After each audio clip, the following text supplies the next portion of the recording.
no discussion on this right now. Right now, Okay. it is ready how to when to start the session and what measures to be taken.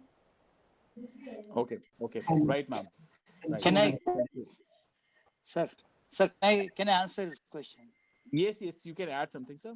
Sir, Doshi, sir. according to my experience and my level, I can say it is India only where we have two board examinations. But if you just see to foreign countries like UK, USA, there's only one board exams only. One thing. That is first thing which is to be understood, that we are having unnecessary two board exams. Number two, the new education policy also emphasized there will be an external examination which is going to substitute the board examinations. The children are under stress of board exams. So how to reduce these board examinations? There is going to be another agency who is going to evaluate the children's performance. That is what is written in new education policy. Right.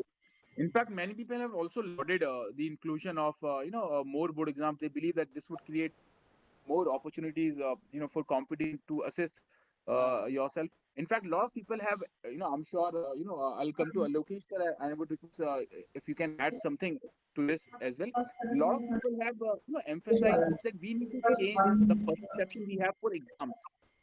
The more exams are good, more and more exams are good to assess yourself, so but we need to change that perception which is attached with the exams. Exams Sir, because yeah. Yes, sir. Yeah. Doshi sir, you want to add Is something this to this? Lokesh sir, yes please. question meant for me, uh Raju? I would appreciate if you can add some your perspective on this, then we have a separate question for you as well. So the problem of our system of education is that we are not giving. There's a disturbance which is coming. Yes sir, it has been addressed. Thank you. Thank you. The problem of the institutions of our kind in our country is that we are not, basically developed. We don't allow ourselves, the system does not allow ourselves to get evolved as self-accrediting, institutions. I will share with you that CBSE had the system before the CC system.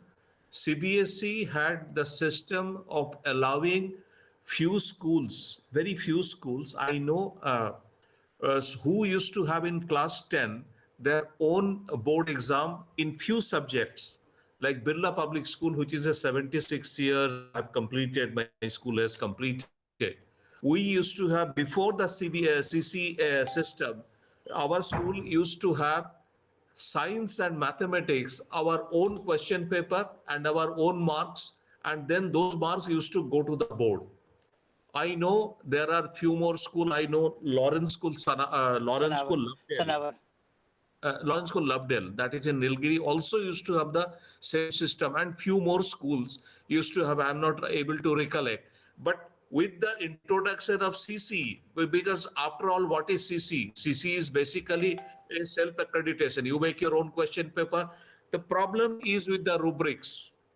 Number one, the problem is at the implementation stage, and we are not following. The problem is, at the implementation stage. So that is and less are the number of that is generally a tendency that you have more and more number of board exam. In fact, the state where my school is situated or I am present, Rajasthan has got class 8. There is a board exam in Rajasthan also. So that is how it happens. But definitely, more number of external examinations is not going to solve the problem. I don't think it's going to solve the problem. In fact, I generally, go with this present system of two examination at the school level till higher secondary, maximum two examination. I don't know how they are going to implement it, because the more number of examination, more number of paper correction, more number of, we know our schools have been the center. I am one of those very old, center for the evaluation. I myself, I'm deeply involved into the CBSE examination system and all these things. The implementation stage is very, very difficult, very, very difficult implementation stage. And CBSE has, another thing is the present system is CBSE is a basically exam conducting body. Now it has actually put its pause into too many things actually. So its main role, main focus probably has been deviated. So a lot of main focus is conduct of examination. That is what the CBSE's job. But CBSE is into lot many things. Is into training, is into affiliation, is into the entrance examination, then your conduct of the, that is what is called CTET, so a lot many things which are there. So I am not in favor of too many board examination. Thank you. Okay, right. Thank you, Sen sir. We'll come back to you. Now, I would request Dr. Krutarth Joshi. Dr. Joshi, if I'm audible to you, this question is to you. Ms. Seema Gupta is a PGT from Raman Munjal Vidya Mandir, Gurugram. Seema ji has asked, we are already providing vast choices of subjects, and after implementation of NEP, the choices would be more. Don't you think that instead of solving the problem of a child, we are putting a child in more dilemma?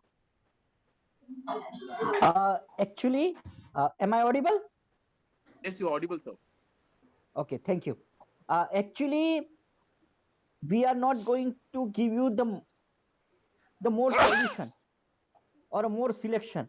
Actually, the skill-based subject are going to add in it. Just like music, just like drawing, which we are not giving to the particular stream. Just like physics, means science stream students in present era, they are not able to opt the music, they are not able to opt the drawing, but in this NEP we are going to give that solution. So in that, the intention of a NEP is to create a balanced person, a good doctor, not only who can perform a best operation, but he can come out as a best human also. And another thing, if students are able to follow the passion in a classroom, then he will more enjoy the school, and his capacity to learn the thing will improve. When he follow the passion, his imagination, his attachment with a school, attachment with a teacher will improve. And therefore this type of subject we are adding in it, not the subject as a core subject which we are adding in it. So it will not going to disturb anything to students mind. Thank you. Thank you, Dr. Joshi. With this, I would request Dhiren M. Joshi sir. Dhiren sir, the question is from Miss Vaishali Chaudhary. She is a teacher with Sun City School, Gurugram. Vaishali ji has asked how recruitment process will change for teachers post NEP implementation. See, after the implementation of the NEP, the recruitment process is going to remain more or less the same. It is not going to change at all. Every teacher which is selected in whether it's a state board school or a private school, in all the cases, the recruitment process is going to remain same with the same parameters. There is not going to be any change at all. But only thing which they are going to test along with what they are doing it is that how much effectively the teacher is going to implement new education policy if she is selected as a teacher. So whoever Right. teacher who would like to be recruited in future must have a sound knowledge of implementation of new education policy, her ideas, her focus, her ways of innovative practices to implement NEP 2020. That's my only suggestion. Right. Thank you. Next, Mr. Bhat Goel, I would request for this question to you. Miss Simpi Kakkar, she's again a teacher with Raman Munjal Vidya Mandir, Gurugram. Simpi ji has asked what will be the change in evaluation process for the students? Mr. Bhat Goel. Evaluation process as we saying. So I would like to only mention that NEP has talked about a lot of things which include lateral thinking, design thinking. So the evaluation needs to be somewhere on the lines of what CCE was all about. Although probably the implementation of initial CCE was not up to the mark and probably it was not communicated to the stakeholders that well. But somewhere around the lines of CCE is what the evaluation system would aim.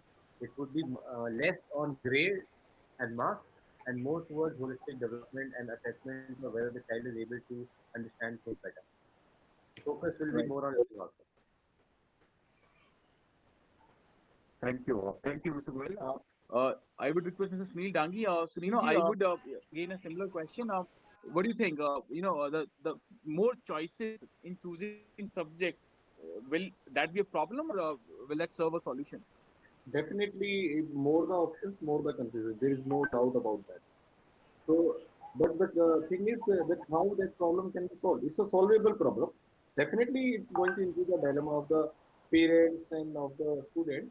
But if the only solution to that is imparting the more knowledge and encouraging them to explore themselves, that what are the options available, what are the combination they have. If a student have say again physics, accounts, and music, then it's very difficult to find out that what he will be doing.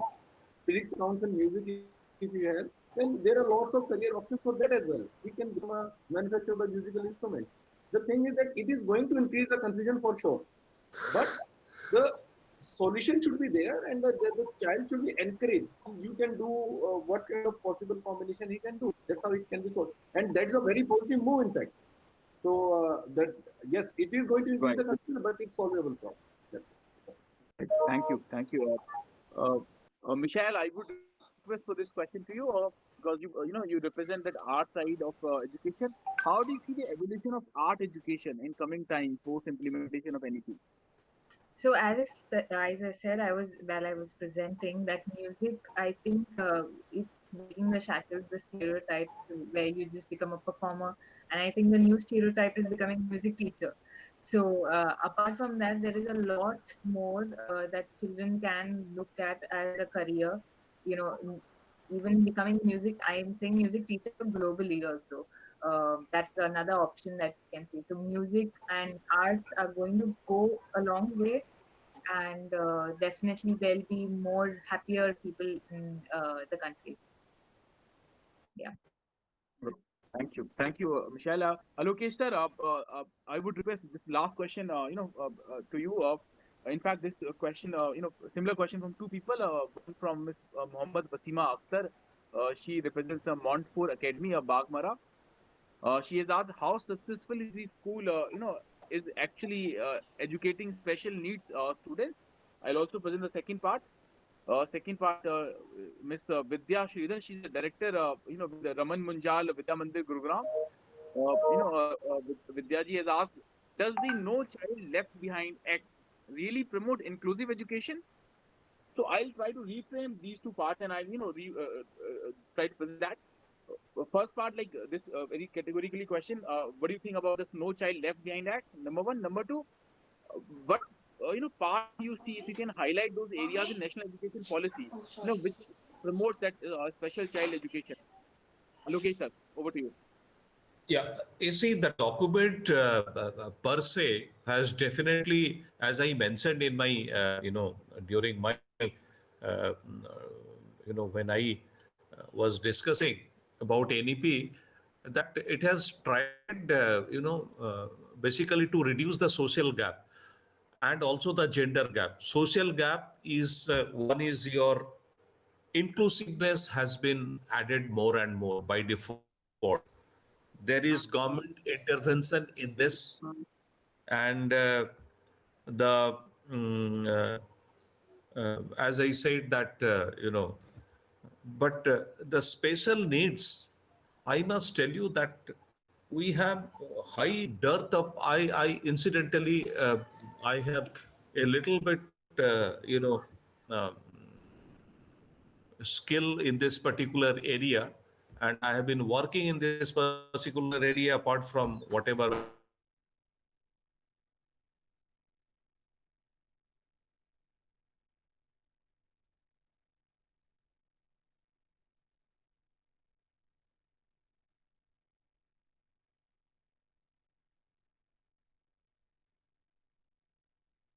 supposed to have the special educators. Schools are supposed to have the the counselors, uh, but Enough to unfortunately, yeah. that is not happening. Unfortunately, that is not happening. In fact, CBSE has made it mandatory. Any school which is going to be affiliated now onwards, because I am one of those who have been going on off and on for the affiliation inspection of CBSE, that you have to have the special educators. You have to be on your role. But what happens, I also know what actually happens. You show a special educator on the ground when the inspection is going on, and after that, he or she is out of the role. I know that kind of thing is. So again, coming back, I should not be, sounding very pessimistic. I'm very optimistic, but definitely at the implementation stage, there is a big problem. There is a big problem because we have not really, there are not many institutes in the country to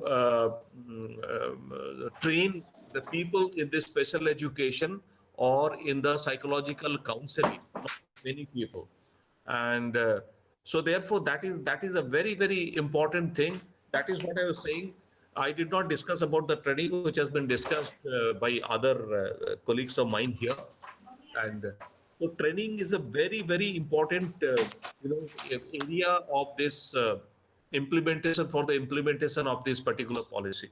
So the special needs, special education, the counseling and all these things, these are all integral part of the education, and the problems are much more now in the 21st century. But unfortunately, we don't have that kind of number of the set of the skilled people in the particular field. The people who are there, but then those kind of institutes also are not coming up. Like there are B.Ed institutions for the Bachelor of Education training. They have been mushrooming across the country, but they're not very quality institutes for training. They just on paper, actually, you have B.Ed. But if that kind of thing happens in special education training and your psychological, counselors training, then that is going to be a failure. At the end of the day, it is the students' need for the psychological counseling or the special education, the slow learners and other kind of whatever other things are there. So that is what I'm saying. So there is a need on the part of the government to look into this particular aspect. We have seen, for example, the CCE was a fantastic actually concept, but then it failed. How it failed, we have seen. And it's coming up, but then it is failing at the implementation level. Thank you. Thank you, Alokesh Jain sir, and big thanks to all of you for joining us and making this session a very special. Before with this, we come to the last part of the session, which is the concluding part. I would request all our speakers if we can have your concluding remarks. Before we wind up this last session of this 2020. Also, we have established one very interesting practice. I would request if you can share some one idea. Let's say if you are given the charge of education in our country, if you become a minister of education in our country, so what would be that first priority of yours which you would like to implement at any cost in our country? So what would be that idea? So I would request Krutarth Joshi ji, if I can begin with you, your one idea which you would like to implement and your concluding remark. Dr. Joshi.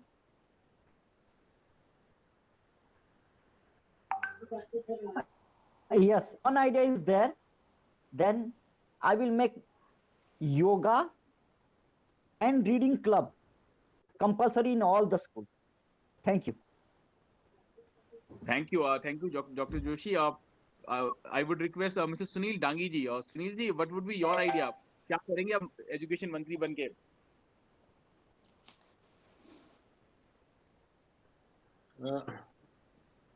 it's a very tough question, and what I will do if I will become an education minister. So I'll pass on this question because it's very difficult to. ये आपने बिल्कुल नेताओं वाला बताया कि pass on this. Yeah, I'll pass on this. Right. आप बन गए. Right. Thank you. Michelle, Michelle, I would request if we can have your concluding remark and what would be your idea if you become Minister of Education in our country? Well, I've never thought about that, but yeah. So, if at all, I think the first priority is that this goes till the crux and root of India. So, every school, every town, tier 3, it should be there. So, this is what I would first implement. And thank you so much for having me here. And yes, wish you all a new year, happy new year in advance. Thank you, and same to you.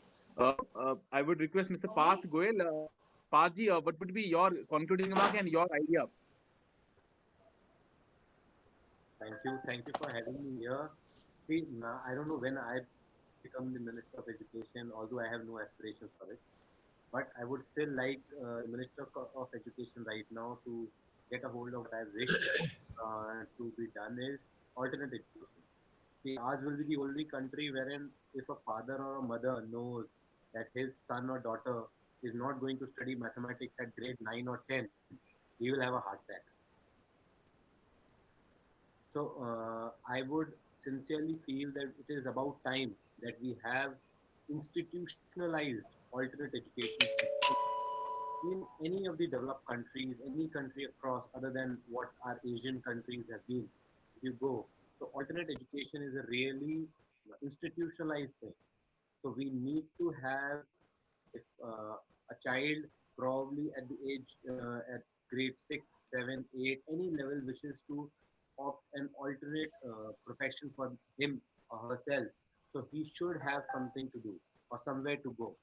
Probably today we are more of making machines, and we are having factories in form of educational institutions, and we are only trying to develop a single um, vocations or professions. And I think this is about time we should change. And this is not just a dream. In fact, it is a necessity for a country like us, wherein we have such a big population. We are all concerned with people going out of the education setup and how to increase our GER, gross enrollment ratios, but we are not worried about why to even bring them into this education system. Why not have an alternate education system and they can complete their education in their chosen profession? That would be my take. Right. That's a full 5-year agenda. Parthji, you have with you, right? So with this, I would request Doshi sir, Dhirendra Doshi sir, sir, your concluding remarks and your one idea as Minister of Education. Sir, I would only say that in the new education policy, GDP is only 6%. Only 6%. Only 6%. If I am made the minister, I will go to 20%. My first suggestion. With this, That will be task of Finance Minister, sir, Home Minister, Education Minister. Yes, it's a teamwork. Again, all have to work together to ensure that we increase the GDP in the national investment. Second thing which is important, we have 300 million students in our country. We have to ensure to impart quality education and not the way we are doing till now. So impartation of quality education where we have all students coming out as a good citizen, with good values, with good attitudes. That is going to be my dream. And when this happens, I'm the most fortunate person. This is my own view. Absolutely. We all agree with this. Thank you, Doshi sir. Now I would request Lokesh Sen sir, sir, your concluding remark and your idea if you become Minister of Education. Yeah, whatever that Doshi has said, like he will enhance the GDP percentage spending of to the education to 20 from 6, what government is planning now. I will confine myself. I will be extremely happy if that 6% is maintained. But then what we said just now, the last part of what Mr. Doshi said, because whatever quality education is the vision of this document, the new education policy, and teachers are the mainstay in any education system. So my focus will be on the quality of teachers. And in order to ensure that, I will definitely put maximum amount of money spending in the teachers training itself. That will be my, because our teachers are really, I have seen in my school or in most of the school, this has been because they had so much of mindset about this, basically the technology. But when this pandemic came, we had no choice. I have seen in my own school, the people below 45 and the people means the teachers and the teachers above 45, how they have, teachers below 45, they were comfortable and they could, adapt quicker than the teacher. But the teachers who were above 45, 50, 55, they had no choice. And it was a big opportunity. I would say they are much adequate now, those who are finding it difficult. So it has brought it by default, it has brought like this. And then I will put maximum amount in the teachers training only, maximum amount of money of the GDP. Can I say one Thank thing, you. sir? Can I say one thing, sir? Yes, yes, please, sir. I'm just extending what sir has said. Teacher training is the most important area. And here I would request, if I'm a Minister of Education, all correspondence colleges of imparting BEd degrees, they should be banned, they should be abolished. We should have 2 years of rigorous training in teacher training institutes. All BEds which are offered by correspondence should be banned. If I am the Minister of Education. But I believe, sir, if school start declining those applications, so there is no interference from ministries required. But If sir, schools why start. there are many factors which if affecting also.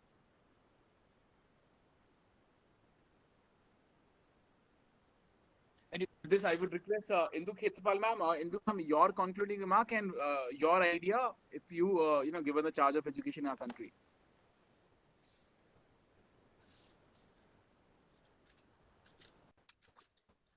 Yes,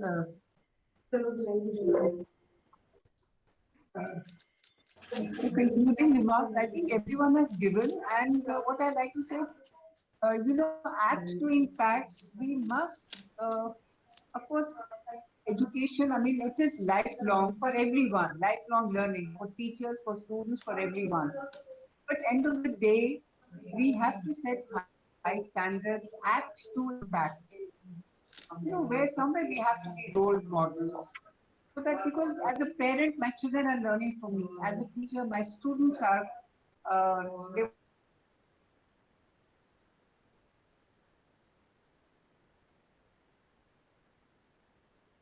want to leave our imprints. I think that's how I would like to conclude. And once again, with Thank the you. new education policy, we must add value to it. We're all talking about it. We may be able to implement it. Do we add value to it? I think that's what matters. Thank you. Thank you. Thank you, ma'am. And the key was act to impact. So with this, we come to the end of this very special session, the last session of this 2020. I wish you a very happy New Year to all of you. Same here. Thank you, Alok. Same here. Thank you. Thank you for Thank you, inviting everyone. Thank you. us. Thank you Thank so you. much. Thank you. Thank you. Thank you, Thank sir. Thank you. Yeah, thank you so Happy New much. Year. Thank you. Thank you. God bless you. Thanks.